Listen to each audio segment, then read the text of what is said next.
ഭവാനിയെടുത്ത് എന്താ വരാഞ്ഞത്? അമ്മ വരാനൊരുങ്ങിയതാ. അപ്പോഴാ നാട്ടിൽ നിന്നൊരു ഗസ്റ്റ്. പഠനം മതിയാക്കിയ സ്ഥിതിക്ക് അരുണിന് എന്താ ഉദ്ദേശം? തൽക്കാലം പുറത്തെങ്ങും അയക്കുന്നില്ല. എന്റെ കൂടെ ഒന്ന് ബിസിനസ് നോക്കട്ടെ. ഗീതാഞ്ജലി എന്തി ആന്റി? അവള് മോളിലുണ്ട്. ആ, നീ ഒന്ന് കണ്ടേക്ക്. ഇല്ലെങ്കിൽ അത് മതി പരിഭവത്തിന്. വരൂ.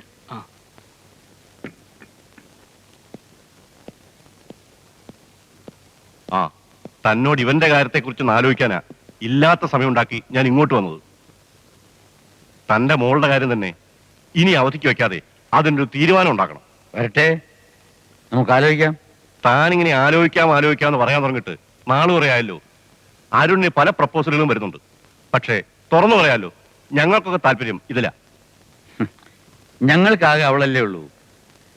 അവളുടെ വിവാഹത്തെക്കുറിച്ച് എനിക്ക് ചില സങ്കല്പങ്ങളൊക്കെ ഉണ്ട്. എന്താ, ദാസന്റെ മകളെ വിവാഹം കഴിക്കാൻ എന്റെ മോന് യോഗ്യത പോരാൻ തോന്നുന്നുണ്ടോ?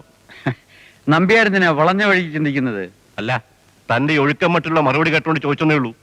വരട്ടെ, ആലോചിക്കാമെന്ന് ഞാൻ പറഞ്ഞല്ലോ. വായ്പ അനുവദിക്കുന്നതിന് 1 വർഷത്തെ സേവനം പൂർത്തിയാക്കിയിരിക്കണമെന്നാണ് ഇവിടുത്തെ നിയമം. അത് ഞാൻ ഹരിപ്രസാദിന് വേണ്ടി ലംഘിക്കുക എന്ന് പറഞ്ഞാൽ ഇത് കിട്ടുമെന്ന പ്രതീക്ഷയില്ല ഞാൻ ഊർമിളയുടെ വിവാഹത്തിന് വാക്ക് കൊടുത്തിരിക്കുന്നത്. തരില്ല എന്ന് ഞാൻ പറഞ്ഞില്ലല്ലോ. നടപടിക്രമങ്ങൾ മാറ്റിയെടുക്കാൻ ഒരു ചെറിയ കാലവിളംബം ഉണ്ടാകുമെന്ന് മാത്രം. ആ, അത് സാരമില്ല. ആ, ഒരു നിമിഷം. നമ്മുടെ സ്ഥാപനത്തിലെ മുഴുവൻ ജീവനക്കാരെയും അവരുടെ കുടുംബാംഗങ്ങളെയും പങ്കെടുപ്പിച്ചുകൊണ്ട് ഒരു വിനോദയാത്ര എല്ലാ വർഷവും പതിവുള്ളതാണ്. അതിന്റെ ചിലവെല്ലാം ഞാൻ തന്നെയാണ് വഹിക്കുന്നത്. അങ്ങയുടെ വലിയ മനസ്സ്. അടുത്ത ശനിയാഴ്ചയാണ് ഈ വർഷത്തെ പരിപാടി. ഹരിപ്രസാദ് ഗിരിപ്രസാദിനെയും അമ്മയും കുഞ്ഞമ്മയും അനിയത്തിയും കൂട്ടി വരണം. ഒന്ന് ഉറക്കെ വായിക്കേണ്ട അരവിന്ദ. പ്രേമിക്കാനോ ഭാഗ്യമുണ്ടായില്ല. പ്രേമലേഖനത്തിന് സ്റ്റൈലെങ്കിലും ഒന്ന് മനസ്സിലാകട്ടെ. ഒരയ്ക്ക് തീ പിടിക്കുമ്പോഴേ അവന്റെ ഒരു വീണ വായന. മോറപ്പണ്ണിന്റെ കത്ത് വായിക്കാൻ കണ്ട നേരം മറ്റുള്ളവർ ഇവിടെ കിടന്ന് ഉരുക. അതിനിപ്പോ ഞാൻ എന്താ വേണമെന്നാ? എന്ത് വേണമെന്നോ? നീ ഒരുത്തന എല്ലാത്തിനും കാരണം. നിന്റെ അന്നത്തെ ഫോൺ വിളി എന്റെ ജീവിതം തുളച്ചത്. അതിന് കാരണക്കാരൻ ഇവനാ. അമ്മ ഹോസ്പിറ്റലാന്ന് പറഞ്ഞ് ഫോൺ ചെയ്യാൻ ഇവനാ എന്നെ ഉപദേശിച്ചത്. അമ്മയെ കാണാൻ അങ്ങേര് നിന്റെ വീട്ടിലേക്ക് കെട്ടിയെടുക്കുന്നത് ഞാൻ വിചാരിച്ചോ? ഈ അമ്മയുടെ കാര്യം അവിടെ നിൽക്കട്ടെ, കുഞ്ഞമ്മയുടെ കാര്യത്തിന് ഒരു പരിഹാരം പറ. നാളെ കമ്പനി വക എക്സ്റ്റേഷന് പോകാൻ അമ്മയും കുഞ്ഞമ്മയും ഹരിപ്രസാദും ഗിരിപ്രസാദും ഒരുമിച്ച് വേണം. അത്രയല്ലേ ഉള്ളു കാര്യം. അതത്ര നിസ്സാരമായിട്ട് കാണാൻ നിനക്ക് ആളെ ഇരട്ടിപ്പിക്കുന്ന വിദ്യ അറിയാമോ? ബർത്ത്ഡേക്ക് കളിച്ച പോലെ ഓടി കിടന്ന് ഡബിൾ റോള് കളിക്കാനേ ബസ്സിനകത്ത് സ്ഥലം കുറവാ. ഇടാ, ബ്രഹ്മാവനാണോ ആയസിന് പഞ്ഞം? നീ ഒന്ന് തഞ്ചപ്പെട്. വഴിയുണ്ട്. എന്ത് വഴി? പറയാം.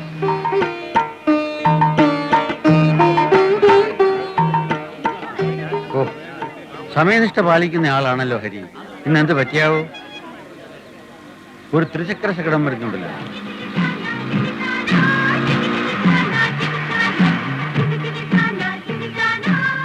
അവരൊക്കെ എന്ത്? സോറി, ഒരു സാഡ് ന്യൂസ് ഉണ്ട്. ദുഃഖവാർത്തയോ? ആ, വിനോദയാത്രയ്ക്ക് ഒരുങ്ങി വരുമ്പോ വഴിയിൽ വെച്ച് കുഞ്ഞമ്മയ്ക്ക് ഒരു കാർ ആക്സിഡന്റ് ഉണ്ടായി. എന്നിട്ട് കുഞ്ഞമ്മ ഹോസ്പിറ്റലിലാണ്. സാരഥി, വണ്ടി ആശുപത്രിയിലേക്ക് വിടൂ. അയ്യോ, ആരും അങ്ങോട്ട് വരണ്ടെന്ന് ചേട്ടൻ പറയാൻ പറഞ്ഞു. അവിടെ വന്നാലും കാണാൻ കഴിയില്ല. കുഞ്ഞമ്മ ഇന്റൻസീവ് കെയർ യൂണിറ്റിലാണ്. അപ്പോ അത്രയ്ക്ക് സീരിയസ് ആണോ? ആയിരുന്നു, പക്ഷേ ഇപ്പൊ അപകടനില തരണം ചെയ്ത് കഴിഞ്ഞു. എന്നാലും ഇങ്ങനെ ഒരു വാർത്ത അറിഞ്ഞിട്ട് നമ്മൾ... അതൊന്നും സാരമില്ല. ഈ ഒരു കാരണത്തിന്റെ പേരിൽ യാത്ര മുടക്കരുതെന്ന് സാറിനോട് പറയാൻ ചേട്ടൻ പ്രത്യേകം എന്നോട് പറഞ്ഞു. പോകുന്നിടത്തൊക്കെ നിങ്ങളോടൊപ്പം സന്തോഷം പങ്കിടാൻ ചേട്ടന്റെ ആത്മാവ് ഉണ്ടാവും. എന്നാൽ ഹരിപ്രസാദിന്റെ ആഗ്രഹം പോലെ തന്നെ നടക്കട്ടെ.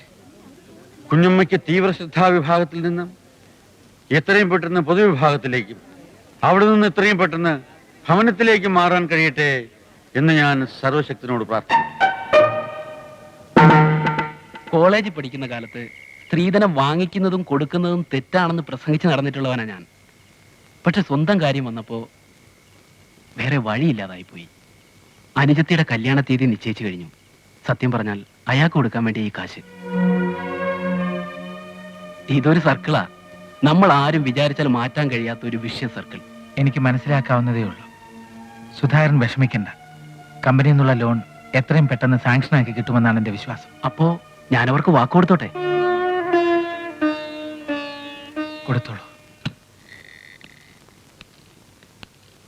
വിനോദയാത്രയിൽ ഹരിപ്രസാദിന്റെ അസാന്നിധ്യം പല സ്ഥലങ്ങളിലും എനിക്ക് അനുഭവപ്പെട്ടു. ഹരിപ്രസാദ് ഈ സ്ഥാപനത്തിലെ ഒരു ഉദ്യോഗസ്ഥൻ എന്നതിലുപരി എൻ്റെ മനസാക്ഷി സൂക്ഷിപ്പുകാരനാണെന്നാണ് ഗോമതി കളിയാക്കി പറയുന്നത്. ചതിയുടെയും വഞ്ചനയുടെയും ഈ ലോകത്ത് ഹരിപ്രസാദ് ഒറ്റപ്പെട്ടു നിൽക്കുന്നു. ഈ സ്നേഹത്തിനും ആത്മാർത്ഥതയ്ക്കും എൻ്റെതായി തിരിച്ചു തരാനൊന്നുമില്ല. പിന്നെ കുഞ്ഞമ്മയ്ക്ക് എങ്ങനെയുണ്ട്? അവരെ കാണാൻ ഇന്ന് വൈകുന്നേരം ഞാൻ ആശുപത്രിയിലേക്ക് വരുന്നുണ്ട്.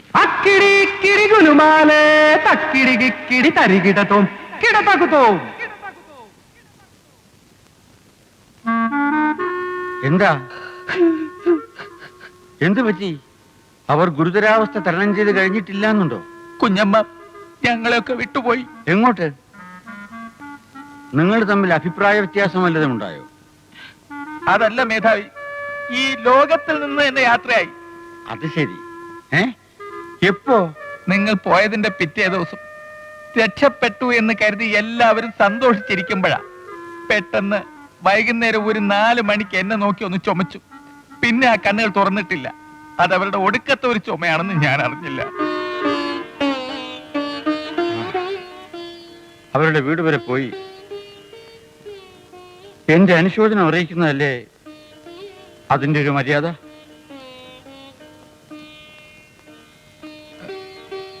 വീട്ടിൽ ആരുമില്ല. നാട്ടിൽ കൊണ്ടുപോയി സംസ്കരിച്ചത്.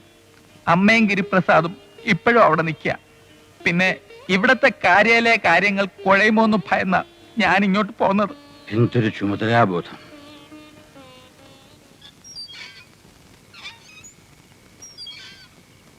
നമ്മുടെ സ്ഥാപനത്തിലെ ഹരിപ്രസാദിനെ പറ്റി എന്താ നിന്റെ അഭിപ്രായം? 1-2 തവണയല്ലേ ഞാൻ കണ്ടിട്ടുള്ളൂ. കുഴപ്പക്കാരനല്ലെന്ന് തോന്നുന്നു. ഗീതാഞ്ജലിക്ക് വേണ്ടി നമുക്ക് ഹരിപ്രസാദിനെ ഒന്ന് ആലോചിച്ചാലോ എന്ന് വിചാരിക്കുകയാണ് ഞാൻ. അവൾക്കത് ഇഷ്ടാവോ? ഇഷ്ടമാകാതിരിക്കാൻ എന്താ? ഇതുപോലൊരു പയ്യനെ തപസ്സിരുന്നാ കിട്ടുവോ? അല്ല, നമ്പ്യാരിയേട്ടന്റെ മോന്റെ ആലോചനയുള്ളപ്പോ നമുക്കിത് വേണോ? ആ ആലോചന മുറുകെ വരുന്നോണ്ടാ ഇപ്പൊ ഈ വഴിക്ക് ചിന്തിച്ചത്. നമ്പ്യാർക്ക് അങ്ങനെ ഒരു ആഗ്രഹം ഉണ്ടായിരിക്കാം. ഇക്കാര്യത്തിൽ നമ്മുടെ താല്പര്യമാണല്ലോ വലുത്. പരീക്ഷിക്കാൻ 10 പലതൊന്നും ഇല്ലല്ലോ നമുക്ക്. ഹരിപ്രസാദിന്റെ കാര്യം നീ സാവധാനം അവളോടൊന്ന് സൂചിപ്പിക്കും. അമ്മ എന്ത് അബദ്ധായി പറയുന്നേ? ഞാൻ പറഞ്ഞതല്ല, അച്ഛൻ പറഞ്ഞതാ. അയാൾക്ക് എന്താ ഒരു യോഗ്യത? കതറ് വിട്ട് അച്ചടി ഭാഷയിൽ മലയാളം പറഞ്ഞ് നടക്കുന്ന ഒരു കോന്തൻ. ദേ, നിന്റെ അച്ഛനെ പറഞ്ഞാലുണ്ടല്ലോ. അച്ഛനെ പറഞ്ഞതല്ല, അച്ഛനെ കോപ്പി അടിച്ച് നടക്കുന്ന ആ വിഡ്ഢിയുണ്ടല്ലോ, അയാളെ പറ്റി പറഞ്ഞതാ. മകൾക്ക് ഭർത്താവായിട്ട് ആ കബീഷിനെ കണ്ടുള്ളൂ. അയ്യടാ, ഇതിലും ഭേദം കല്യാണം കഴിക്കാതെ വല്ല ആശ്രമത്തിലും പോയി ചേരുന്നതാ. ഇതൊക്കെ നിന്റെ അച്ഛനോട് നീ നേരിട്ട് അങ്ങ് പറഞ്ഞാ മതി. അമ്മയല്ലേ ഇപ്പൊ മധ്യസ്ഥയായിട്ട് വന്നിരിക്കുന്നേ, അമ്മ തന്നെ അങ്ങ് പറഞ്ഞാ മതി. ദേ, പിന്നെ പറയുമ്പോ ഒരു കാര്യം കൂടി പറയണം. എനിക്കിഷ്ടം ഗിരിപ്രസാദിനെയാ, ഗിരിക്ക് എന്നെയും. എനിക്കൊരു വിവാഹം ഉണ്ടെങ്കിൽ അത് ഗിരിയുമായിട്ട് മാത്രമായിരിക്കും.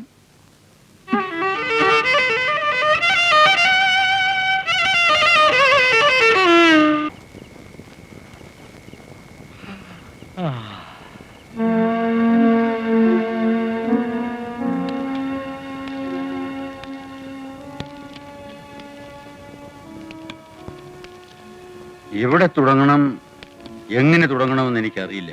അറിഞ്ഞുകൂടാ എന്ന വാക്ക് അങ്ങയുടെ നാവിൽ നിന്നും ഞാൻ ആദ്യമായിട്ടാണ് കേൾക്കുന്നത്. ഹരിപ്രസാദിന്റെ സഹായം എനിക്ക് ആവശ്യമായി വന്നിരിക്കുന്നു. ഞാൻ ധന്യനായി. അങ്ങൊന്ന് മൂളിയാൽ മതി, ഈ ജീവൻ ഒടുക്കാൻ വരെ ഞാൻ തയ്യാറാണ്.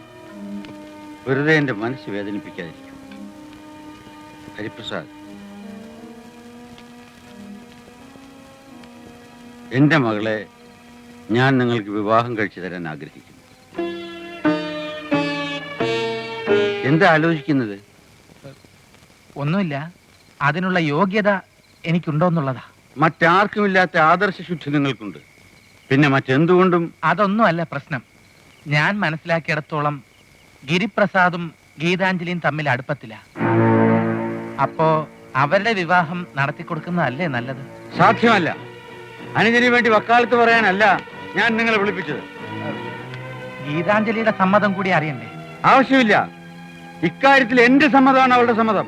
അതുമാത്രമല്ല, എന്റെ അനുജത്തിയുടെ വിവാഹം കഴിയാതെ എനിക്കൊരു വിവാഹത്തെപ്പറ്റി ചിന്തിക്കാൻ കഴിയില്ല.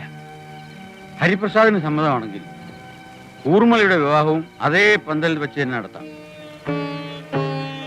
പെട്ടെന്നൊരു മറുപടി പറയാൻ എനിക്ക് ബുദ്ധിമുട്ടുണ്ട്. എനിക്കല്പം സാവകാശം തരണം. ഇനി ഒറ്റ വഴിയേ ഉള്ളൂ. കുഞ്ഞമ്മയെ തട്ടിയതുപോലെ ഗിരിപ്രസാദിനെയും കൊന്നു കുഴിച്ചു മൂടുക. അയ്യോ, ഗിരിയെ തട്ടാൻ പറ്റില്ല. വേണമെങ്കിൽ ഹരിയെ തട്ടാം. ഹരിയെ തട്ടിയാൽ കമ്പനിയിലെ ജോലി നഷ്ടപ്പെടില്ലേ? ഗിരിയെ തട്ടിയാൽ ഗീതാഞ്ജലി വിധവയാകില്ലേ? അതവളുടെ ജാതക ദോഷമാണെന്ന് വിചാരിച്ചാൽ മതി. ഹരിയുടെയോ കിരിയുടെയോ കല്യാണമല്ല, ഊർമിളയുടെ കല്യാണമാണ് പ്രധാനം. എന്താ കുട്ടിക്കൊരക്കന്മാരൊന്നും മിണ്ടാത്തത്? വെടിയുണ്ട വിഴുങ്ങിയിട്ടുണ്ടോ? കാലാകാലങ്ങളിൽ കൊനിഷ്ഠകൾ ഉപദേശിച്ച് കൂട്ടുകാരനെ കുളത്തിച്ചാടിക്കാറുണ്ടല്ലോ. ഈ പ്രശ്നത്തിൽ ഞങ്ങളുടെ ഉപദേശം കൊടുത്തു കഴിഞ്ഞു. ആണോ? ഇത്തവണ എന്ത് മണ്ടത്തരമാണാവോ ഉപദേശിച്ചു കൊടുത്തിരിക്കുന്നത്? കുഞ്ചറി അങ്കിൾ പറയുന്നത് പോലെ കേട്ടാ മതി എന്ന് പറഞ്ഞു. Very good. അല്ല അങ്കിൾ, അങ്കിളിനെ ഈ ഹരിയെ സാമ്പത്തികമായിട്ടും സഹായിച്ചൂടെ? നല്ല ചോദ്യം. അനിയ, എന്റെ കാശുണ്ടായിരുന്നെങ്കിൽ ഈ കൊച്ചിന് ഈ കള്ളക്കളികളൊന്നും കളിക്കേണ്ടി വരില്ലായിരുന്നു. എന്റെ അന്നമ്മയുടെ ചികിത്സയ്ക്ക് വേണ്ടി ഞാൻ ചെലവാക്കിയ കാശ് വെച്ച് തന്നെ പറയാം, ഞാനൊരു പണക്കാരനായിരുന്നു. മരണം ഉറപ്പാണെന്ന് ഡോക്ടേഴ്സ് പറഞ്ഞിട്ടും ഞാൻ പ്രതീക്ഷ കൈവിടാതെ അവസാന നിമിഷം വരെ അവൾക്ക് വേണ്ടി കർത്താവിന്റെ നിശ്ചയമായിരുന്നു. ആ സങ്കടമൊക്കെ മറക്കുന്നത് നിങ്ങളുടെയൊക്കെ കൂടെ കൂടുമ്പോഴാ. പരസ്പരം വഴക്കുകൂടാറുണ്ട്, കളിയാക്കാറുണ്ട്, ശരി തന്നെ. പക്ഷേ എനിക്ക് കുട്ടികളില്ലാന്ന ദുഃഖം ഞാൻ മറക്കുന്നത് ദാ ഇവനെയും ഊർമിളയും കാണുമ്പോഴാ. അയ്യേ, എന്താടാ ഇത്? കർത്താവിന്റെ അനുഗ്രഹം കൊണ്ട് എല്ലാം മംഗളമായിട്ട് വരും. ഹരി കെട്ടിയാലും ഗിരി കെട്ടിയാലും GG കെമിക്കൽസ് നിന്റെ സ്വന്തമാവില്ലേ? പിന്നെ പണം ഒരു പ്രശ്നമാണോ? പണമൊന്നും ആഗ്രഹിച്ചിട്ടല്ല അങ്കിൾ. ഗീതാഞ്ജലിയെ എനിക്കിഷ്ടമാണ്. ആഗ്രഹിച്ചാലും ഇല്ലെങ്കിലും ഇവന്റെ തലയിൽ ദൈവം അങ്ങനെ എഴുതിപ്പോയി. ഇന്നാർക്ക് ഇന്നാരെன்று എഴുതി വച്ചല്ലോ ദൈവം കല്ലിൽ.